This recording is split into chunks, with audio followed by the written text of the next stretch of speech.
My Jeep Cherokee buzzed along the highway. Its passengers were immersed in their thoughts and activities. In the back, my two kids were arguing about what movie to watch on the rear entertainment screen. They knew. Next to me, my wife of the last 20 years grumbled and sulked like a child. She had no idea. My wife, Joyce, looks average. She's not pretty, but she's not ugly either. Her light brown hair gently framed her face and highlighted her blue eyes well. Her legs, although a little plump, have always been one of my favorite features about her. I liked full legs on women. To keep everything in proportion, God saw fit to give her a relatively large ass. Another trait I really appreciated, even though she spent years trying to get rid of it through exercise. She was fragile at the top. Although this is not my preference, it was not a burden to me either. Call me a fool, but I loved everything about Joyce. I was captivated by her at first sight 21 years ago. Even though I was barely 20 at the time and she was only 22, I knew that this was the woman I would marry and spend the rest of my life with. I guess it's one of two things. It's not terrible, but it's not great either. I married her, but this will be the last day we spend together. Like I said, the kids knew, but Joyce had no idea. We were heading to our favorite state park for a family picnic. One last day together before my son Brian heads off to his sophomore year of college and my daughter goes to Europe as an exchange student for her senior year of high school. Only God knows what our plans will be for next year. I was supposedly leaving on business on the first flight in the morning, but in reality, I was just leaving. In the back seat, the kids seemed to have chosen the movie and settled down as we hit the highway for the nearly 2-hour drive to the park. Picnics in this park were always Joyce's favorite pastime. She loved getting us all together, away from our busy home, and just spending time together in a more relaxed and natural environment. In recent years, I thought she loved the park even more because I never took my beloved Mustang there. Firstly, because I didn't want to expose the low suspension of the car to dirty roads and possible corrosion. And secondly, because the back seat of the car was too small for any of our children. Joyce has been jealous of the car since the day we bought it. At first, she considered him my third child. Then she started complaining that he was more like my second wife. I often told her that I needed another wife, because with all her affairs and charity events, she was rarely at home. I looked at her face across the front seat. She actually stopped worrying and seemed more relaxed once we got outside the city limits. I reached for the stereo and turned on the radio. A Fleetwood Mac song was playing. At first, I couldn't tell what song it was, but I immediately recognized the characteristic rhythm. Mick Fleetwood's frantic, all-encompassing drumming style paired wonderfully with John McVie's beefy bass. Many years ago, I played guitar in several heavy metal bands. Before I picked up the guitar, my parents made me play classical piano. They believed that I needed discipline and structure in my life. Music has become an important part of my life that has helped me over the years. Even now, I couldn't start my morning run without my iPod. The music I listened to often influenced both my mood and my decision-making on everyday issues. But the music also seemed to reflect what I was feeling. In this case, the song was almost prophetic. Little Lies, while not one of my favorites, was horribly appropriate for the situation. Joyce decided to change the station just as Christine McVie started singing.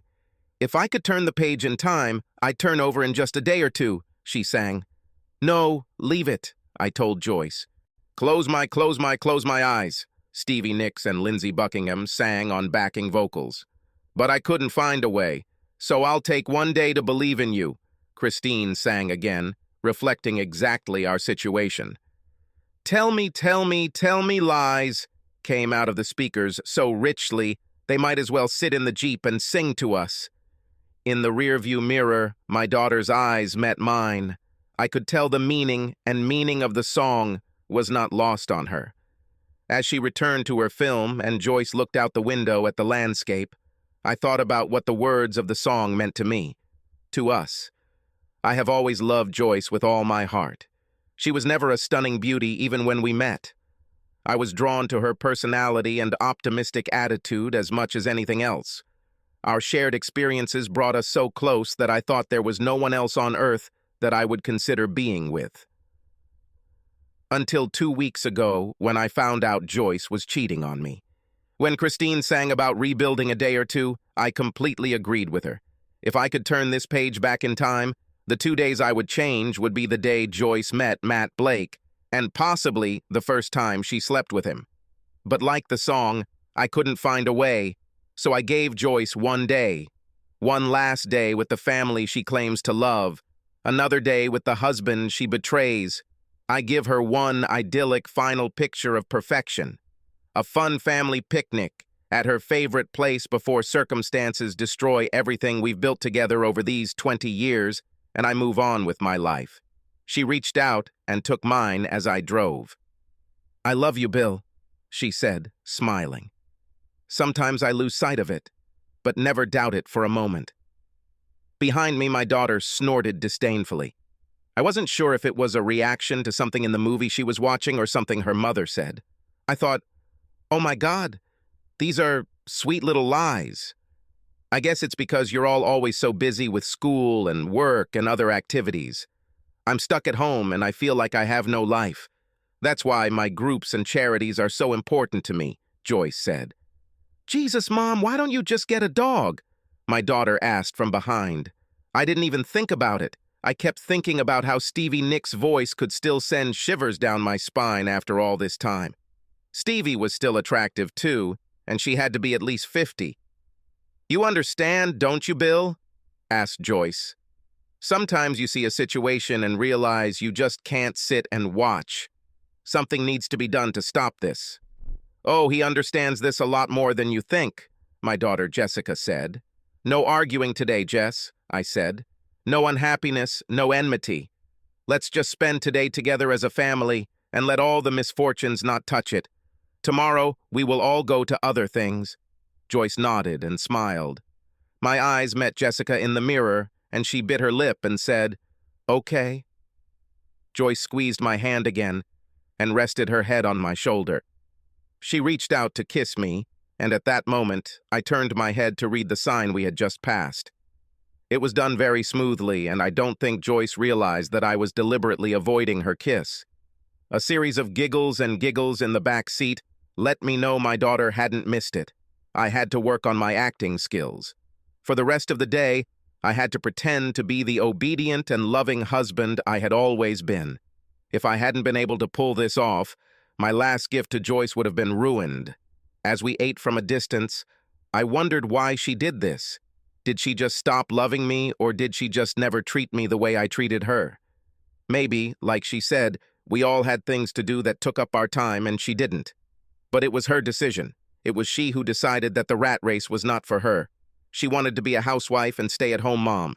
Joyce chose the house we bought, the cars we drove, and the schools our children attended.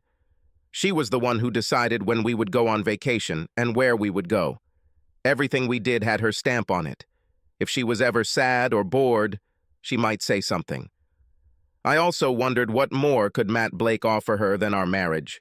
Was it because he was younger?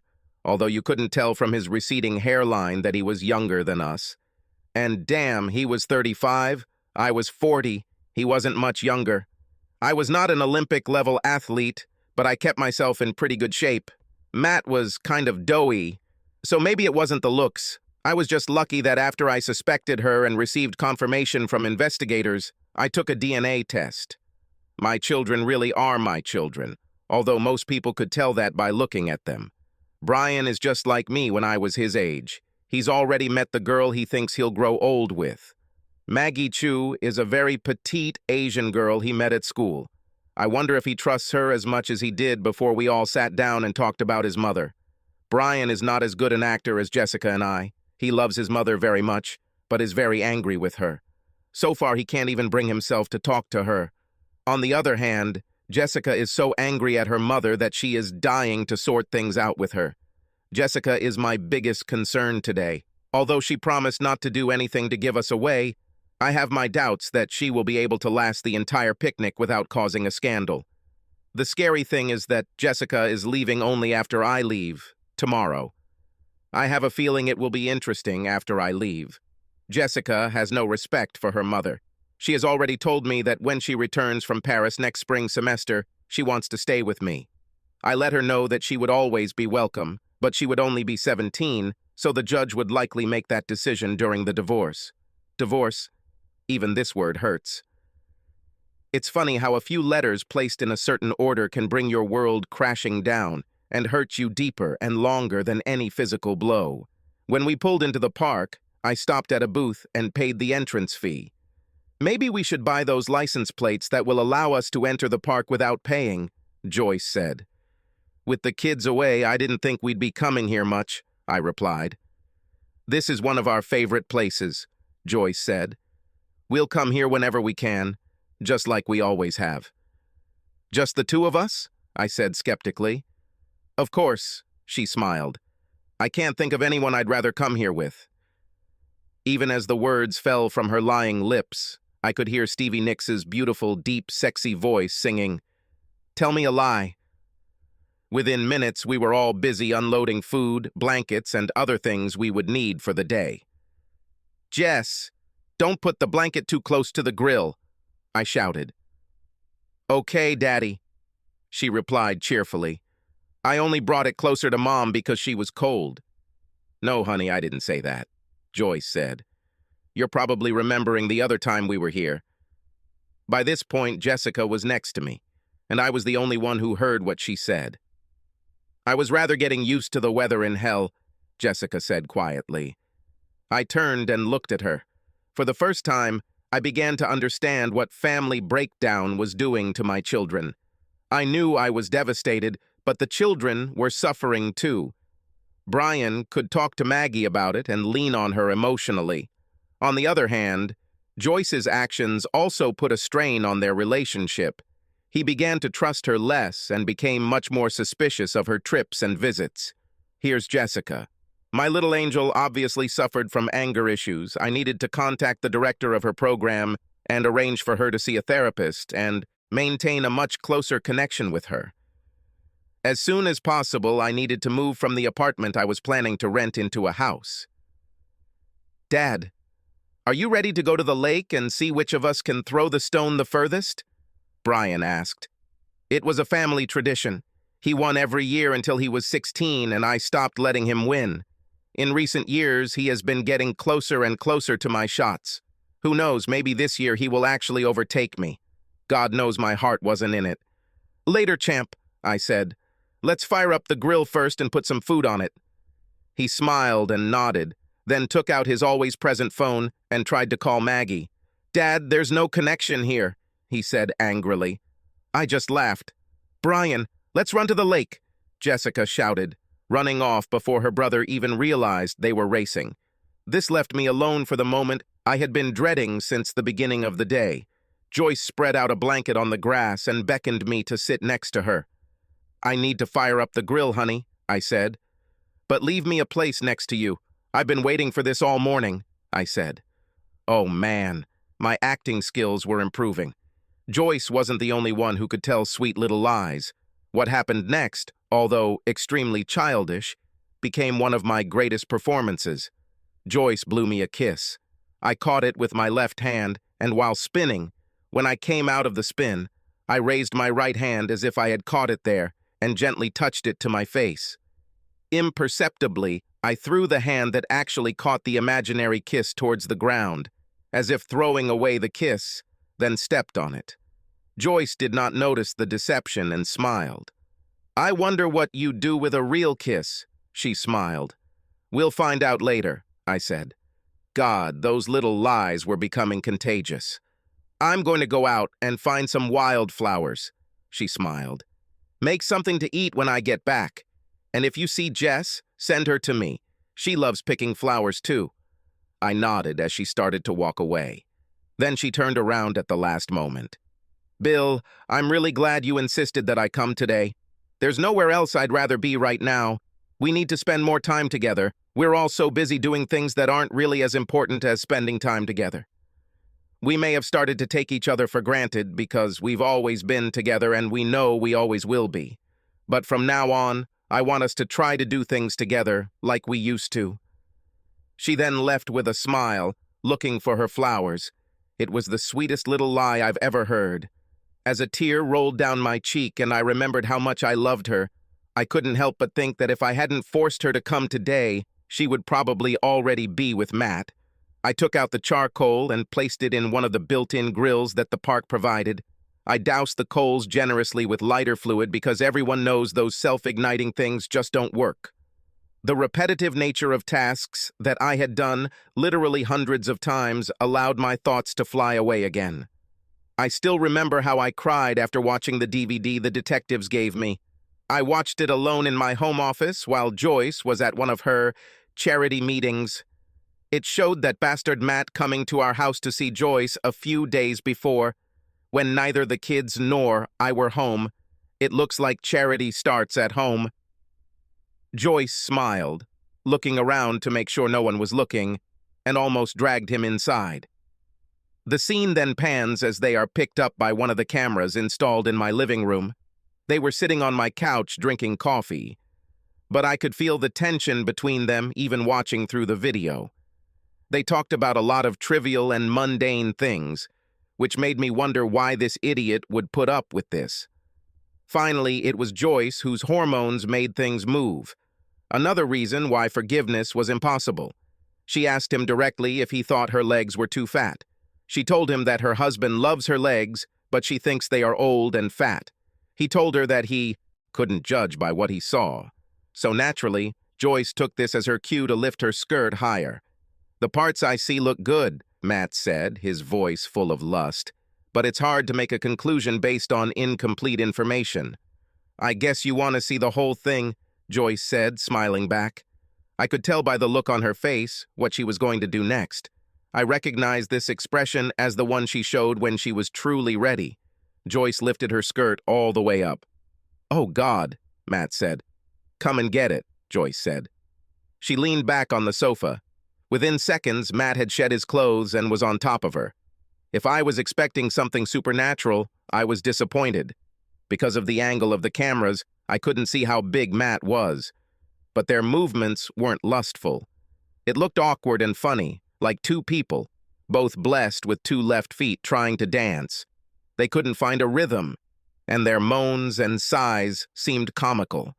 I wonder if, consumed by passion, they realized how ridiculous they looked from the outside. I wonder if Matt realized that his actions would cost him. I'm sure he had no idea what a hell his life would become for 24 hours. And my beloved Joyce, I really hoped that she would be happy in her new life. I decided to be a complete gentleman about all this. I was going to be modern about it all. No primitive tactics here. In the end, the better man won, as it should be. I just made sure that my children would be provided for and stepped aside. My lawyers will give Joyce my divorce and settlement proposal. There will be no negotiations. She either took what I offered or got nothing. In any case, I actually offered her very little. But if we went down the route of divorce, her name would be smeared through the mud in a very malicious way. I will scorch the earth, and her reputation in our city will be destroyed. It won't affect the kids or me, because Brian will be going back to school across the country, and Jessica will be in Paris. By the time the mudslinging was over, Joyce was no longer accepted into any of her committees, charities, or anywhere else in the city. She would have to step away to get some rest. The easiest thing for her would be to accept my terms and move on with her life while I accepted her choices and moved on with my life. That day, as I sat in my den watching two lovebirds engaged in an awkward act of copulation, I was so focused on the screen that I didn't notice my daughter come up behind me until it was too late. She wiped my tears and said, "Now you know." I just looked at her and nodded my head. "I wanted to tell you, Daddy, but I couldn't find a way to do it without hurting you." "How long have you known about this?" I asked. "From the very beginning," Jess said. "They had been flirting for months, but it only lasted about 2 weeks. As far as I can tell, they only did this twice. I heard Mom tell her friend Susan that she was going to put an end to this. So at least this will end soon." "It's too late," I said. "From the moment it all started, things would never be the same again." "Dad, can't you forgive her?" Jessica asked. "Sorry, Angel," I said. "I'm just not one to forgive." "Okay," she smiled, because I'm not going to forgive her either. Jessica, we must do this very calmly and with dignity. So while I don't know what to do, please don't tell anyone and try not to treat your mother differently. A penny for your thoughts, Joyce asked behind me. I was so busy thinking that I didn't hear her come up behind me. Maybe you should not light this yet, she said, noticing how much lighter fluid I had poured into the coals. Luckily, I took my second bag with me. I quickly scooped the saturated coals out of the pit and returned them to the first bag. I tossed it into the lake several times before throwing it away to make sure it didn't accidentally start a fire. I placed the second bag of charcoal on the grill, barely coated them with liquid, and then lit them with the lighter I purchased at the same time. Come and sit on the blanket with me while we wait for the fire to go out. Joyce smiled. I sat down next to her and she took her hand in mine. Bill, I had a thought on the way here, she said. I know we've never talked about this before, but we're about to start a new chapter in our lives together. We've had a wonderful life so far, and I'm looking forward to the next phase of it, but I'm not sure it's over yet. I looked at her as if I really didn't understand her point. In reality, I just wanted to get as far away from her as possible. I probably shouldn't have thought about how I felt watching her have sex with Matt in that video. When I looked at her, I wanted to vomit. Okay, honey, I can see you're confused, she said. Being here with the people I love the most has made me look at things a little differently. And actually, what Jess said got me thinking. Our children had grown up and left the nest, so I felt somehow old, unattractive, and useless. I guess I wanted to charge my life again. I was shocked. I could not believe it. This bitch was going to admit that she was having an affair. I've never heard of this happening before. What about my plans now? What about my revenge? Damn, that just ruined everything. So I joined all these stupid committees, thinking it would make me feel better, even though it just drove us further apart. Whether we like it or not, we all got further apart over the past few weeks. I said, as if I was really thinking about her words. Let's get to the part where you start having sex with the bald, 35-year-old supermarket janitor who still lives in his mother's basement, I thought. Do you realize it's been 2 weeks since we've had sex? She asked, looking at me, waiting for my reaction. Of course, I thought. Why the hell would I even touch you after seeing you with Matt? No, honey, I didn't notice, I said, addressing my own bag of little lies. Well, I know you've been waiting for the moment when we can run around the house naked, she said. It was the last thing on my mind, believe me. You always tell me how you burn all my clothes, and I will always be naked so you can have sex with me whenever you want, she smiled. But I guess some of that will have to wait. All this will have to wait until hell freezes over, I thought. We're not old enough to actually retire yet, Bill, she smiled. I love you, and I want us to have another child. Suddenly I couldn't breathe. I was choking and coughing. Joyce started patting me on the back to help me release whatever had gone down the wrong throat. All sorts of thoughts were running through my head. Perhaps she was already pregnant with Matt's child and wanted to marry him to me. I scrapped the idea because it was too early to know. Maybe she wanted to get Matt pregnant and then pass the baby off as mine. Maybe it was guilt, and she was trying to spice up our sex life, which she had unknowingly ruined. I did not know. I did not care. All I wanted was to give her this last day together and then be free. Surprisingly, Christine McVie saved me again. I remembered the song and found the answer. The second verse of the song says, "Even though I don't make plans, I hope you understand there's a reason why." Joyce, let's not make plans just yet. I hope you understand there's a reason I just don't want to plan anything right now, I said, echoing the song's sentiments. Oh, you want me all to yourself for a while, she smiled. That's so selfish. Have you been thinking dirty thoughts about what we'll do when the kids leave the house? I simply nodded my head and smiled. As the song says, we'd rather break up. Let's try. Joyce seems to have brought out the worst in me lately. She placed my hand over her heart and then pulled it to her chest. As if on cue, Jessica appeared. Are we going to grill anything on this grill or not? She asked. Dad, should my stomach suffer from your hormones all day? I nodded to her in gratitude for her help and headed towards the grill. I put hot dogs, hamburger patties, some steaks, and a couple of chicken breasts on the large grill. I also added a couple of pieces of salmon wrapped in aluminum foil. Okay, maybe I understand why you want it to be just the two of us for a while, Joyce said, creeping up on me again. Dad, the lake is waiting, Brian called. I shrugged and followed him, with Jessica following behind us as the official judge. Brian threw his first stone almost to the edge of a log that some kids had dragged and secured in the middle of the lake. It was a good throw, and he smiled at it. Beat it, Dad, he smiled. I picked up the rock, and for some reason, I was still thinking about Matt's balding top and pale face. When I threw the stone, I imagined punching him right between the bastard's eyes. Wow, Dad, Brian shouted. Where did that come from? Your rock went over a log. You threw it over half the lake. Both he and Jessica looked at me in shock. Let's go eat, I said, trying to find some enthusiasm. We probably shouldn't leave your mom alone for too long. That's right. We might catch her having sex with the forester, Jessica said mockingly. I was alarmed, but Brian just laughed. When we returned to camp, it turned out that only hot dogs were ready, so we ate them. After lunch, Brian decided that he was so full that he just wanted to take a nap in the Jeep. Joyce wanted to show Jessica where all the wildflowers grew. Jessica asked me to go for a walk instead. Joyce had never been a big fan of hiking, so she set out to pick her flowers. During our walk, I tried to explain to Jess that what was happening between Joyce and me had nothing to do with her. I told her that we will both always be her parents and we both love her.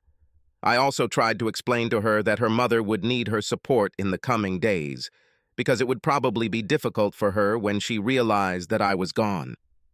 Why should I help the woman who destroyed our family? Jessica asked. Honestly, I didn't have an answer, so I just said, because she's your mother and you love her. Dad, men don't notice anything, Jess said. If there's something wrong on their faces, they never notice anything except work, football, or cars. But girls and women notice. We pick up on very subtle clues that men miss. Probably half the girls I know notice it too. It's awkward. I stopped and just looked at her. I love you, Daddy, she said. In the spring, when I come home from school and during the Christmas holidays, I will come and stay with you. The rest of the day passed quickly. We made a lot of family games. We played catch with Frisbee. We looked at the clouds to see what shape they were. We ate a lot, and even went with Joyce to see her favorite wildflowers.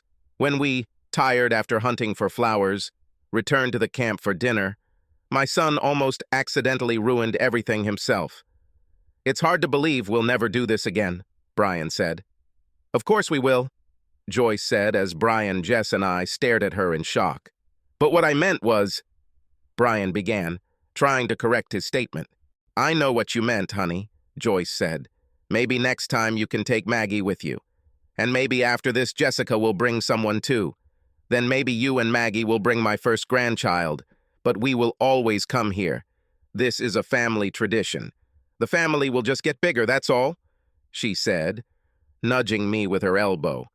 So maybe that will make it even better. Brian smiled and nodded. I could tell he was relieved that he hadn't let the cat out of the bag. Joyce leaned in to kiss me and didn't notice the angry look Jessica gave her older brother. I've forgotten how many times I kissed Joyce over the years we were together, but there was something special about this kiss. It was as if some sadness in Brian's words made her try to put more into it than ever. As if she thought that somehow our entire relationship depended on that one kiss. Have you considered my proposal? She asked. The look in her eyes was so hopeful that I almost forgot how angry I was at her. They say that the eyes are the mirror of the soul. The moment I looked into Joyce's eyes, I saw love in them. For a split second, I thought about having sex with Joyce one last time. Who knows? Maybe her wish came true. But then I realized that if she gets pregnant, I will never be able to leave my child. Besides, I hated the thought of her raising one of my damn kids in Matt's mother's basement. When we loaded the Jeep, it began to get dark. We all yawned as we headed home. The return journey would take even longer as we had to drop Brian off at the airport. He returned to college on the red-eye flight to spend one more day with Maggie before classes started. Maggie went back to school this afternoon, and I don't think she knew he was coming. I think Brian wanted to show up at their apartment in the middle of the night to visit her, to see if she was there at all, and if she was there, to see if she was alone. Damn Joyce for ruining our children's lives with her deception. She damaged countless lives due to her insecurities and boredom. None of us will ever be the same. The entire family was broken and damaged. I really hope Matt was worth it. "Can you drive, sweetie?" she asked. "I'm fine," I said. "I have a lot to think about." "Oh," she said. "Have we come to a decision?" I was actually thinking about other things, but I decided one more sweet lie wouldn't hurt. I wanted to make her as happy as possible on our last day together. The whole purpose of the day was to give us both a glimpse into how perfect our lives should have been, to take one last snapshot of a love that lasted most of our adult lives. As the song says, "I couldn't find a way, so I'll settle for one day to believe in you." It seemed fitting that the final way to make her happy was to let her think she was getting what she wanted. "I'm trying to figure out names," I whispered. The look on her face was priceless. It was love, adoration, and passion rolled into one. It was the same look she always gave me until 2 weeks ago when she started cheating on me with Matt. From then on, all I saw in her face was guilt and questions. "Are we going to start tonight, baby?" she whispered back. "We'd probably better wait until I get back from my trip the day after tomorrow," I said. "We don't want Jessica to hear us, and that would be unpleasant."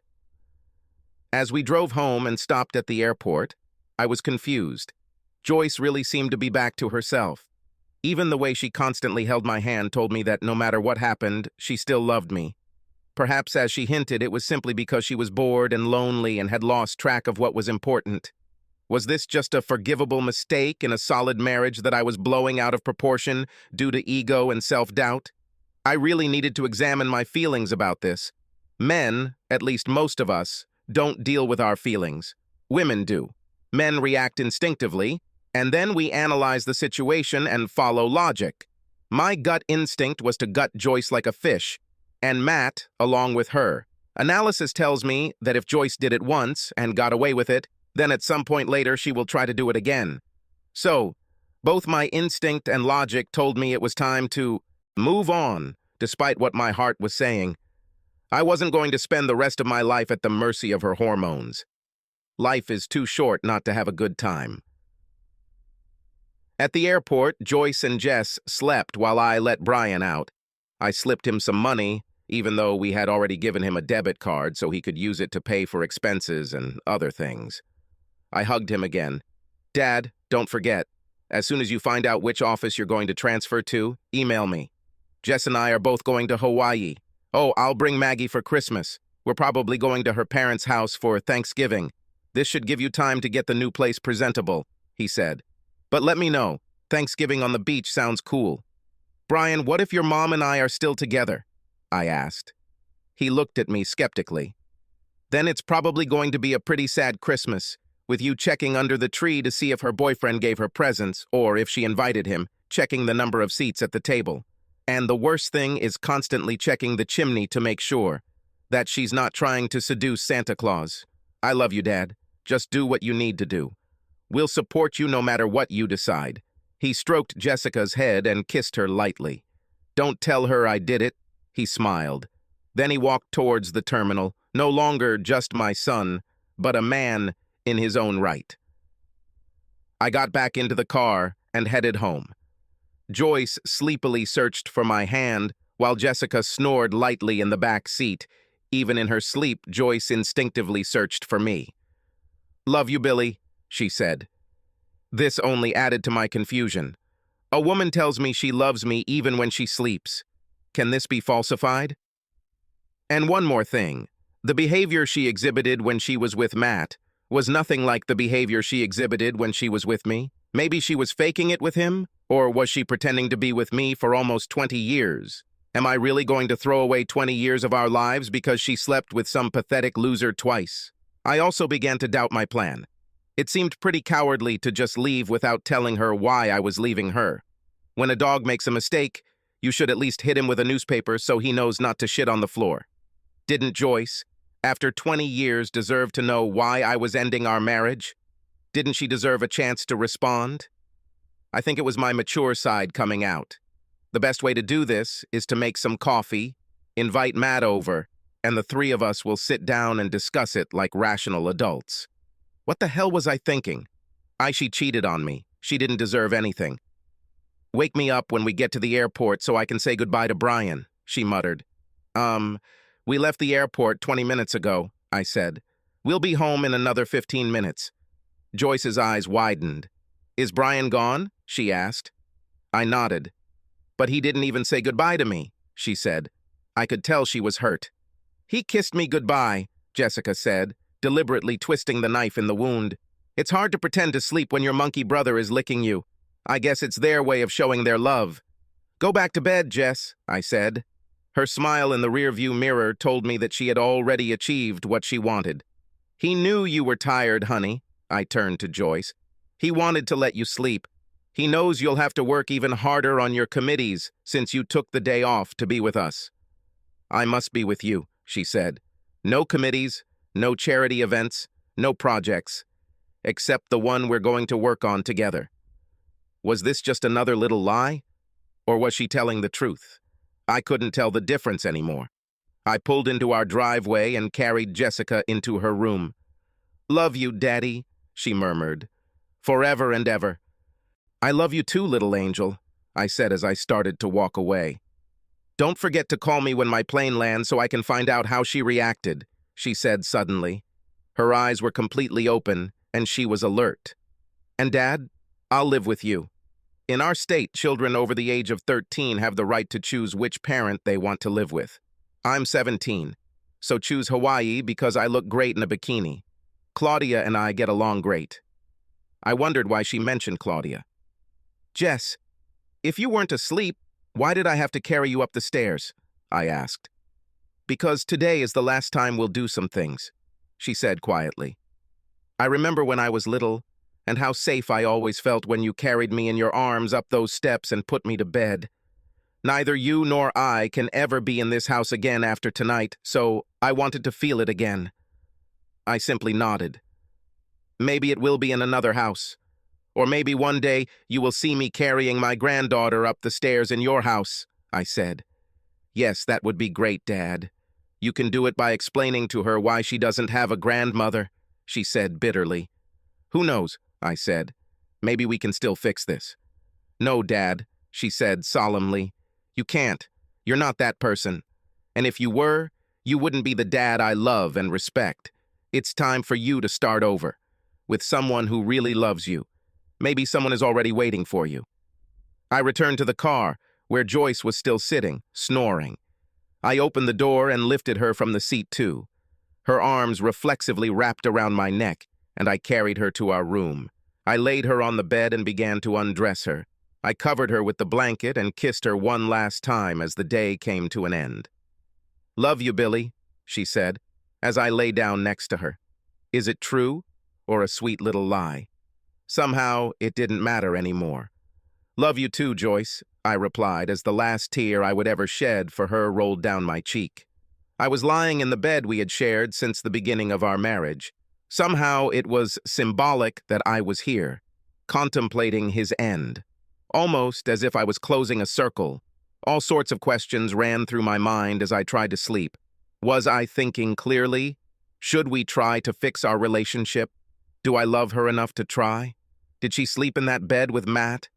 The last question made me angry. Did she really choose this idiot over me? Or was he simply there in her moment of weakness? I worked my hardest all my life to give her everything she wanted, and this is how she repaid me. Somehow, during the night, I fell asleep. My sleep was restless. I had dreams about Joyce and Matt living in my house with my kids while I was stuck in his mother's basement. I showered and dressed before sunrise and packed my suitcase with all my toiletries and personal items. I silently walked down the hallway and hugged my daughter goodbye. I love you, Dad, she said, forcing herself to wake up. The adventure begins. She smiled. See you in a couple of months, or maybe sooner. Say hi to Claudia for me. Jessica will head to the airport herself in about 3 hours. Then Joyce will be alone for the first time in her life. I hope that, after all was said and done, Matt would make her happy. The surprises I arranged for them would be ideal tests of their love, I thought, grinning. I got into my Mustang and took one last look at the house as I started the powerful engine. Part of me was sad. The end of my marriage meant a kind of failure. On the other hand, I was looking forward to what life would bring in the future. On the way to the airport, I called the office. I expected to leave a message for my former assistant, Claudia, but I couldn't reach her voicemail. I dialed the central office number. Surprisingly, I didn't receive a voicemail either. Instead, I heard a living human voice. Ellen Magnuson, our telephone operator and receptionist, answered, although I was shocked that she was in the office at 6 a.m. I'm here every morning at this time, she said. Ellen, I need to leave a message for Claudia Denton, I said. Claudia no longer works in this office, Ellen replied. She left yesterday. Where did she transfer to? I asked. I don't have that information, Ellen said. I was surprised by this. Claudia has been almost like a second wife to me for the past 10 years. I hired her straight out of college, and she was the perfect assistant. I was really sorry that I had treated her so badly. I was probably too caught up in my breakup with Joyce to realize it.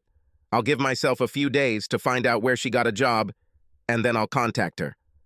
Having decided this, I headed to the transport company with which I signed a contract. I, of course, chose the Honolulu office as my new location.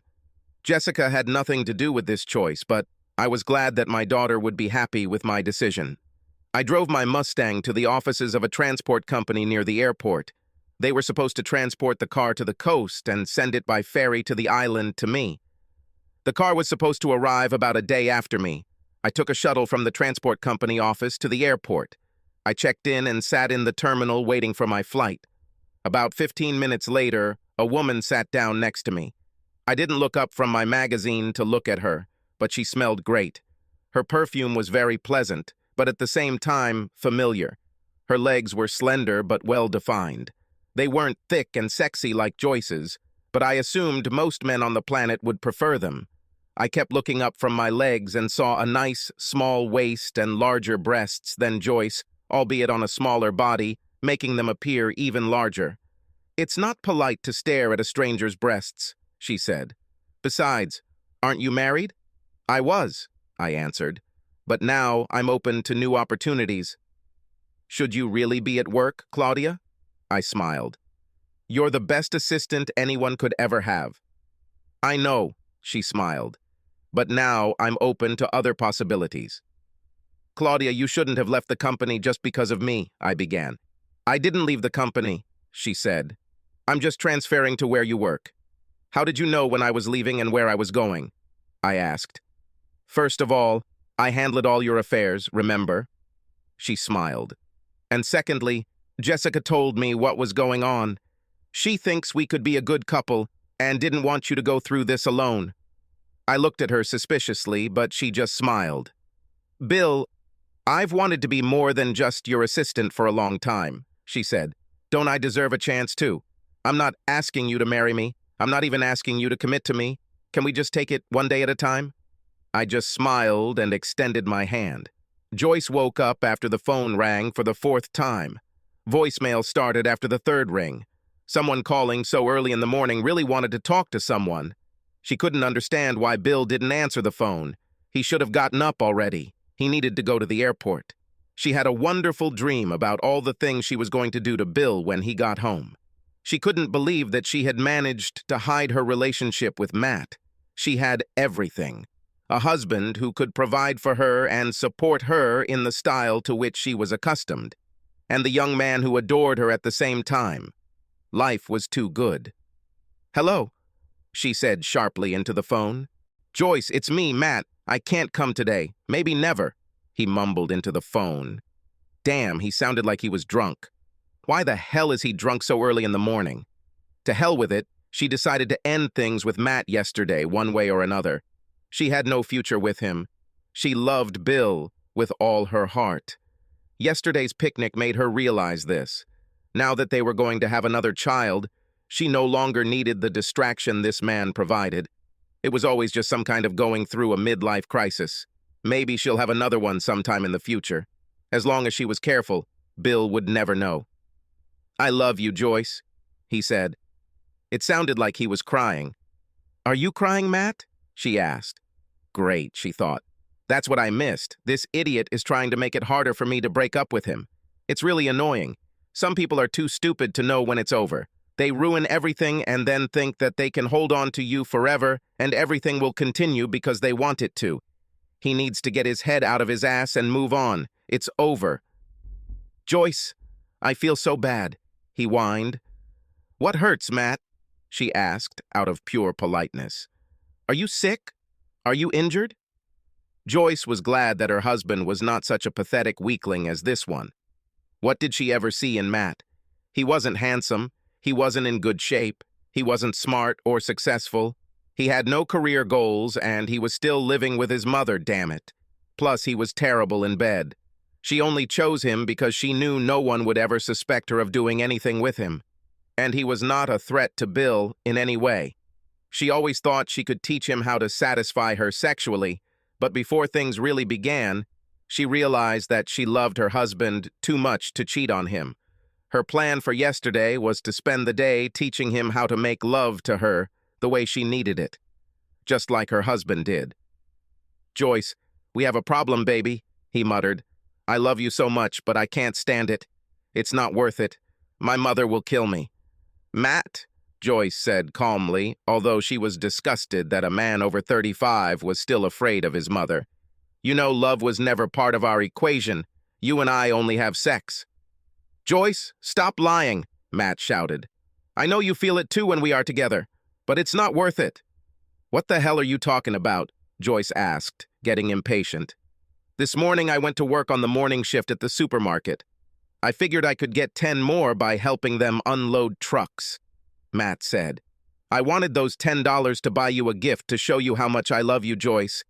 But when I got to the store, they sent me to the manager's office," Matt said, sobbing. "He told me that they have a policy against employees fraternizing with clients, especially married clients, and that they had to fire me to prevent a lawsuit. I lost my job, Joyce. I worked there since high school, and they fired me. Just like that." He started sobbing again. "As I got on my bike to ride home, I started to wonder if anyone had found out about us and was trying to cause trouble for us. I had just passed the alley behind the store and was starting to trade very quickly when out of nowhere a huge teenager came out of the alley and hit me so hard that I fell off my bike. When I got up, he was gone, and so was my bike. I went home, but before I had gone far, 2 hefty guys attacked me. They beat me, very badly. The whole time they were beating me, they kept telling me that I should have been smarter than to have fun with a married woman. I woke up in the hospital and my mom was here. She told me to call you and tell you to stay away from me, Joyce. But I will always love you." The phone clicked, and Joyce heard nothing but a dial tone. She didn't know whether to laugh out of relief or cry because she felt so bad about what happened to poor Matt. She was sure that Matt's mother was behind all this. It was probably the female version of tough love. She found out that Joyce was married and decided to dissuade her son. It was a kind of adult version of punishing a child. Instead of getting him to quit the baseball team, she got him fired from the supermarket. Instead of taking his bike, she stole it. And since he was too old for her to spank, she hired some thugs to kick his ass. Perhaps it was for the best. Because she was in love with the only man who really mattered to her, there was no place for Matt in her life anyway. She decided to go and prepare breakfast. Maybe she'll take Jessica to the airport herself. Jess wanted to prove that she was an adult by taking a taxi, but they needed time to bond. At the picnic the day before, Joyce had felt a little tension between herself and her daughter and wanted to resolve it. Until recently, they were a friendly family. But now something seemed to separate them. At least things were going better with Bill. Yesterday was a beautiful day. She did her best to remind him that she loved him with all her heart after a couple of weeks of flirting with the older teenager. She was sure that he believed in her again. When Joyce got to the kitchen, she noticed a large envelope on the kitchen table. Just as she started to open it, she heard a car horn outside the house. She looked out the window and saw a taxi waiting. Joyce opened the envelope when she heard footsteps from above. Jessica walked down the stairs as Joyce read the note in the envelope. "Press play on your DVD player, then read page 2, was all it said. Joyce pressed play and then watched in horror as her latest affair with Matt played out on the big TV screen in the living room. Jessica walked past Joyce and said, "Goodbye, Mom. I hope you enjoyed your last day with Dad yesterday. He wanted this to be a wonderful memory for you, but you will never see him or me again." Joyce looked again at the note from the envelope. At first, she thought Matt's mother had sent the envelope, but as she read further, her worst fears were realized. "Goodbye, Joyce. I hope Matt was worth your husband, your marriage, and your family. I loved you with all my heart and was devastated when I learned of your betrayal. In a few minutes, a man will come with divorce papers for you." Joyce screamed loudly as she read this part and then continued reading. "The settlement agreement must be signed as soon as you receive it. If you sign it, we will have an uncontested divorce, citing irreconcilable differences. My lawyer will contact you to discuss custody of Jess within 6 months before she turns 18. You will receive 25% of all our assets, including the house that I have put up for sale. You only have 30 days to find a place to live. I sincerely hope that Matt can make room for you in the basement. If you don't sign, I will destroy you. Your reputation in our city will be dragged into the mud so much that you will no longer be able to live here. The money is generous considering we had a wonderful life, and you ruined it for reasons that still baffle me. I have no desire to ever see you, hear from you, or talk to you, so I guess I'll never know why you did it. And honestly, it doesn't matter to me at all. Yesterday meant a lot to me, and I was very upset. I thought long and hard about whether we could pull this off. I think in my mind, I can probably forget sex. I also never stopped loving you, Joyce, to this day.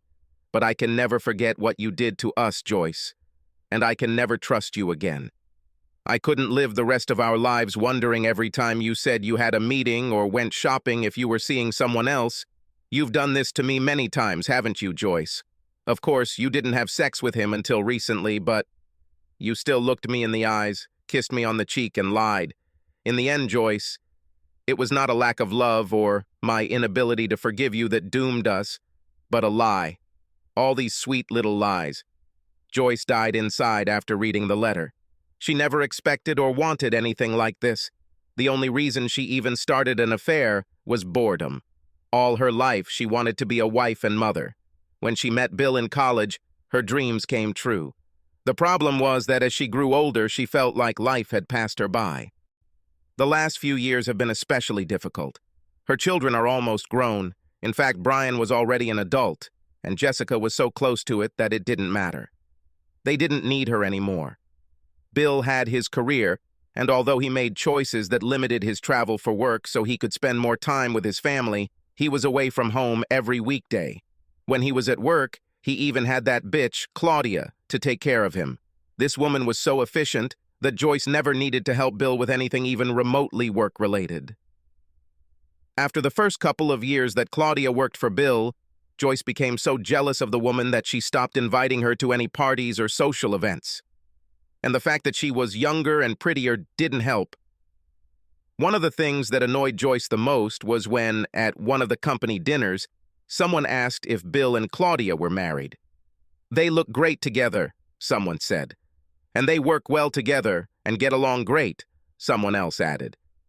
Joyce began to wonder if her husband was having an affair with Claudia.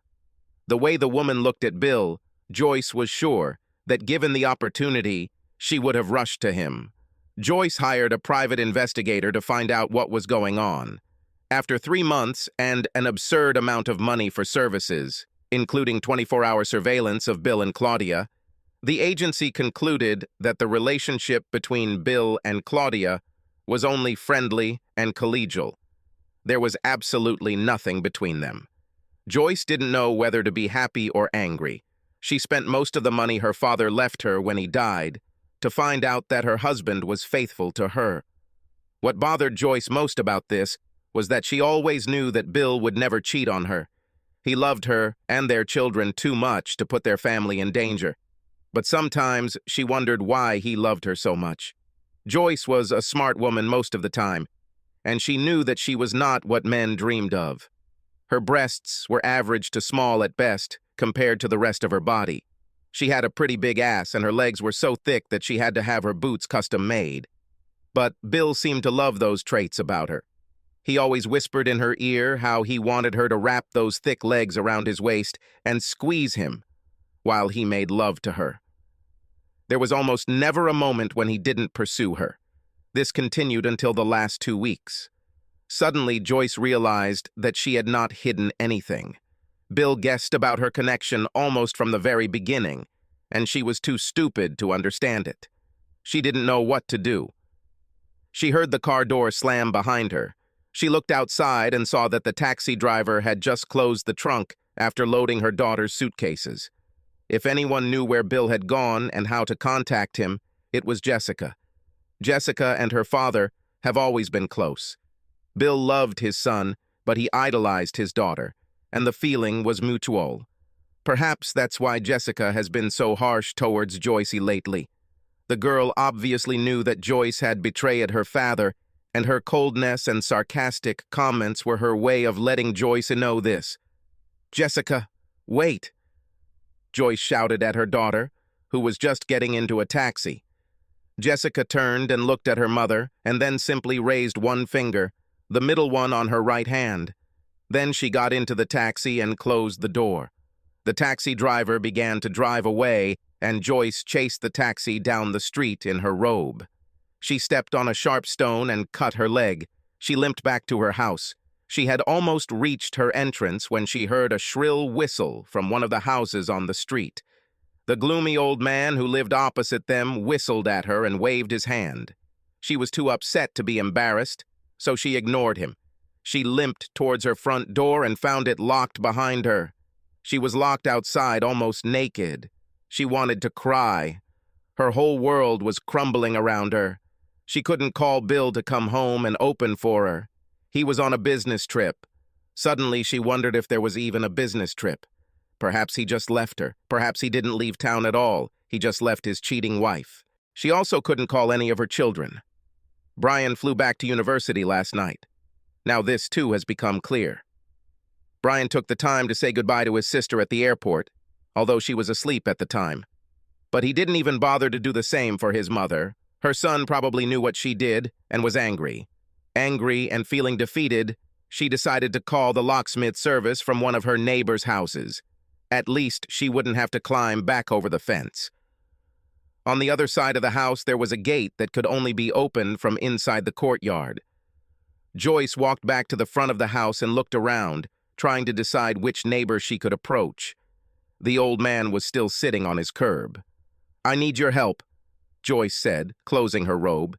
"Can I use your phone? I'd appreciate it. And considering you've already had your cheap fun looking at my body parts, I think you owe me that." The old man got up and headed towards his house. Joyce followed him. She was still looking around cautiously, trying to figure out who might be watching her. "The phone is there," said the old man. Joyce found the phone book under the table where the phone was. She took it and opened it. The old man closed the book. Joyce looked at him in surprise. "What?" she began. "Let me ask you a question," he said. Joyce nodded. "What's the opposite of good?" he asked. "It's bad," Joyce said. "No," answered the old man. "The opposite of good is better. I had a good life, and like so many others, I messed it up trying to make it better," he said. He handed Joyce the key. "What is this?" she asked. "This is the key to your house. Your husband gave it to me so I could water your plants and pick up your mail when you went on vacation." "Thank you," Joyce said. Joyce quickly walked back across the street and opened the door to her house. As soon as she walked in, she called Bill's cell phone. It went straight to voicemail. She wanted to leave him a message but didn't know what to say. She knew she wouldn't have many chances to tell him how sorry she was. She decided to leave a message later after she thought about what to say. If she agreed to Bill's proposal, she would be temporarily okay. Their house was valued at more than $300,000. 25% of that would be $75,000, so she'd be fine for a while.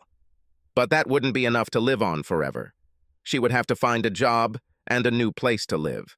Essentially, the money was chicken mixture. Just moving into a similar house would cost her entire share for the first couple of years. Within a year or two, all her savings would be exhausted. Joyce never worked. What could she do? Her whole life is going upside down because of nothing. She needed to find a way to get Bill to forgive her. She just had to. She heard the doorbell and stood up to answer. "Joyce Williams?" asked a young woman with a briefcase.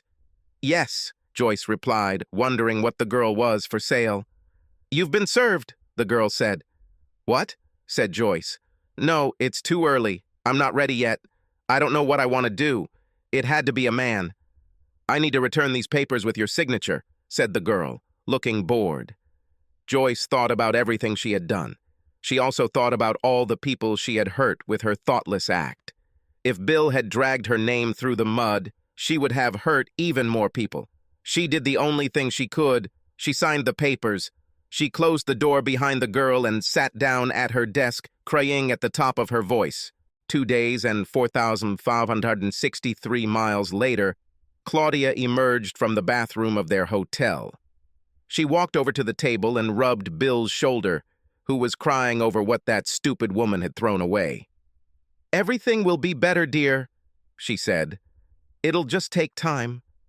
She said this to console him, but she knew that in reality, most people can move on in their lives, but never completely forget about their first marriage. They never forget about the other parent of their children. There are too many ties that cannot be broken. In time, she and Bill would have a wonderful life, and perhaps children of their own, but he would always remember Joyce, so telling him things would get better was probably a lie, but it was just a little lie.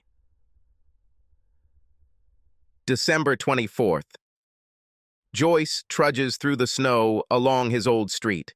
The people she once considered her neighbors and friends don't wave to her. Her next-door neighbors, who were her and Bill's best friends, ignore her passage and continue to put up their Christmas decorations. Joyce is no longer the woman she was. A friendship that took years to build was destroyed in just a few weeks. Bill kept his word and didn't tell anyone about her actions, but Matt's mother told everyone she knew about a woman in her 40s who seduced her son. The story spread like wildfire and Joyce became an outcast. The only people who sought her company were lustful, unattractive men looking for a quickie. Joyce knocked on the door of her only remaining friend. The formerly lonely, bitter old man opened the door and invited her inside. "Trouble loves company, eh, Joyce?" he asked. "I thought you were going to invite your kids to spend the holidays with you." "I hoped they would," she replied. Her voice was full of bitterness and suppressed anger. In a short 3 months, Joyce became barely recognizable as the woman who cheated on Bill. "My son Brian is an adult. He can do whatever he wants. He and his fiancée decided to spend the holidays with his dad in Hawaii and get away from all the snow and ice. He said he loves the idea of spending Christmas on the beach. He now has the whole ocean to himself, to throw stones at him with his father. And Jessica hurt me the most. During our divorce, the court ruled that we should alternate holidays between the years. This means that this year I celebrated Thanksgiving and Bill celebrated Christmas. She also asked to spend part of the holidays with her brother and Maggie, so she'll be spending New Year's with Brian and Maggie." "So what's wrong with that?" Dan asked. "That's the thing," Joyce said. "This girl doesn't care about me at all. She was here because the court ordered her to spend Thanksgiving with me. The school gave her a week off. She arrived Wednesday night and went to bed as soon as she arrived, so we didn't talk much. She woke up late Thursday morning and said she needed to go back to bed due to jet lag. She had Thanksgiving dinner with me and took a taxi back to the airport. She's studying in France, Joyce. You're lucky she even cares enough to come home," Dan said. "That's the point," Joyce said. "This girl doesn't care about me at all. She was here because the court ordered her to spend Thanksgiving with me. The school gave her a week off. She didn't fly back to Paris. She flew to Hawaii and spent the rest of the week there. It was 10 days before Christmas. Her classes start on January 3rd. She had already been here for 2 days and didn't even try to call me. The only way I found out where she was and what she was doing was when I called Brian and talked to Maggie. Brian didn't want to tell me what was going on, but apparently he forgot to tell Maggie not to tell me. I was really hurt when she said it was the first time they were all together since Thanksgiving. They all waited and celebrated. Thanksgiving on Friday when Jess arrived after leaving me. They even DVR'd all the stupid football games and watched them together. I tried, but they don't include me in anything. I even tried to invite Bill to Thanksgiving dinner. I imagined him sitting in some lonely bachelor pad, reminiscing about the good times we all had together over the holidays. Instead, Maggie told me how good Claudia looked in a bikini. They celebrated their turkey on the deck behind the house Bill bought for them to live together. It looks like Claudia, in addition to being built like a model, is also an excellent cook. I must be clairvoyant. I always knew that bitch wanted Bill. So I had the detectives keep an eye on them, but they never met and would never have met if I hadn't just given it to her. I sent Bill a Christmas present, just to let him know that I'm still here and still thinking about him. It was returned unopened. It had a big, nasty green sticker on it. It said, "Parcels from this address are not accepted." I called Bill on his cell phone. He should have given me a number so we could discuss matters regarding Jessica since we have shared custody. I don't know why they call it shared custody. She chose where to live. She decided to live with him. He waived child support with me because I don't work, which at first I thought was a nice gesture on his part. But he actually did it so he wouldn't have to talk to me about it. Everything he does is aimed at never speaking to me again. The only thing I have is Jessica's court-ordered visits. When she's here, we don't talk. We don't do anything. She simply goes up to her room, falls asleep, and wakes up just in time to go to the airport. Anyway, I called Bill's cell phone, and it rang about 8 times before it was picked up. Naturally, it was Claudia. I was sure Bill was there and just handed the phone to her. I could hear Christmas music in the background and people talking. They looked like they were having a great time. I asked Claudia if she was still working for Bill as an assistant. She said she would never work for anyone else. I asked her what else she does for him, and she simply said, "Whatever he wants." I almost cried. I decided to be noble. I asked her if they received the gift I sent to Bill. She said it must have gotten lost in the mail. It seems like she told me a little so as not to hurt my feelings. I realized I was on speakerphone then because I asked her if I could talk to Jessica. I heard Jessica whisper, "No." Since they all heard me anyway, I swallowed my pride and asked her if I could fly out to them for Christmas and bring their gifts.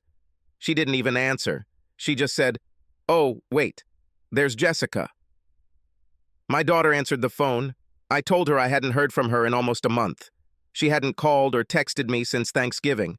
She said she was really busy with school and stuff. I asked her what she wanted for Christmas. She said, "Nothing." Would you believe it? I must be the only teenager on the planet who doesn't want anything.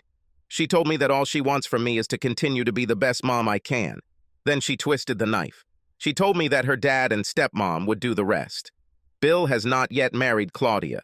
They live together, but she is already more of a mother to my daughter than Jessica allows me to be. Even my mom blames me. She was always against what I did. She told me that I must have been crazy at that point. Maybe it was a midlife crisis. My hormones were out of whack, temporary insanity. "Bill loves you," she said. "Give him time." But time is running out, and my husband continues his life without me. Now my mother blames me because she doesn't see her grandchildren. Then Claudia did the worst thing imaginable. She arranged for my mom to fly to Hawaii for Christmas since Bill's parents were there for Thanksgiving. So when Maggie said the whole family would be together, she meant it. Deep down in my heart, I am sure that my husband still loves me. That's why he hasn't married Claudia yet, and doesn't plan to do so yet. He's still trying to forget me, isn't he? Imagine, he has a young woman who is more beautiful than me, better built than me, but he still tries to forget me. He must have loved me very much, as he always said. How the hell could I get bored with such love? Now I sit here on my gradually expanding ass, becoming thicker and bitter every day. But in my heart I know, everyone knows, that it's only a matter of time until Bill forgets me and marries Claudia.